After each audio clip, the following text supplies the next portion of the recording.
దీని పక్కన ఈ భాగానికి బావి ఉంది, బ్రహ్మగుడి, బ్రహ్మగుండం అంటే కాది కూడా కాగది అంటే ఎందుకు ఏడిపోతాయి వాటర్ ఇవి ఎందుకు ఏడి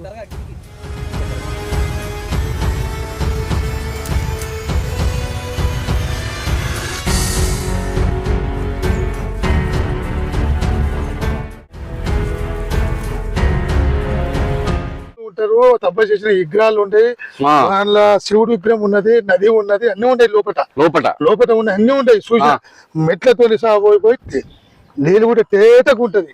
ఆ నీళ్ళు కట్టిస్తే పైదాకా కట్టిస్తే పుల్ల దిగిరు. అప్పుడు మునులు తప్ప చేసిన శ్రీశైలం దూరం కూడా కాదు, రోడ్డుకు దగ్గరనే, దూరం కూడా కాదు. ఈ గుడి ఇక్కడ ఆనవాళ్ళు చూసుకుంటే ఈ యొక్క పెద్ద పెద్ద బండరాళ్ళు మొత్తం కూలగొట్టేసి ఎక్కడికక్కడ పడేశారు. ఇక్కడ కనిపిస్తుంది కదా ఫ్రెండ్స్, ఈ విధంగా అయితే మొత్తం పడేశారు. ఇక్కడ ఉన్న గుడిని మాత్రం కూల్చేసి